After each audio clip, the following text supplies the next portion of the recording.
অতিরিক্ত সরলতা আর মিশুক স্বভাব কখনো কখনো মানুষের কাছে মানুষকে ছোট করে তোলে। সরল আর মিশুক স্বভাবের মানুষকে সচরাচর সম্মান করে না কেউ, বরং তাদের অপমান, অপদস্থ আর ব্যবহারই বেশি করা হয় সমাজে। আপনি যখন মিশুক মনোভাব নিয়ে কারো সাথে মিশতে যাবেন, তখন মানুষ আপনাকে একদমই সস্তা আর সহজলভ্য মনে করবে। আপনার ভেতরে যে সরলতা আজীবন লালন করে এসছেন, এই সরলতাকে ব্যবহার করেই আপনাকে আঘাত করবে। এমনকি আপনার কাছের মানুষগুলাও এই সুযোগ হাতছাড়া করবে না।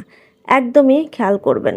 নিজের ইগোকে তুচ্ছ করে যারা মানুষকে ভালোবাসতে জানে, সম্মান দিতে জানে, মানুষকে আপন করে নিতে জানে, পৃথিবীতে তারা মানুষের কাছ থেকে কষ্ট, যন্ত্রণা ছাড়া কিচ্ছু পায় না।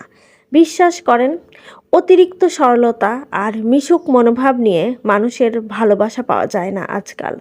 যা পাওয়া যায় তা হচ্ছে অপমান, অবহেলা, অবজ্ঞা আর একটা হতাশাগ্রস্ত জীবন।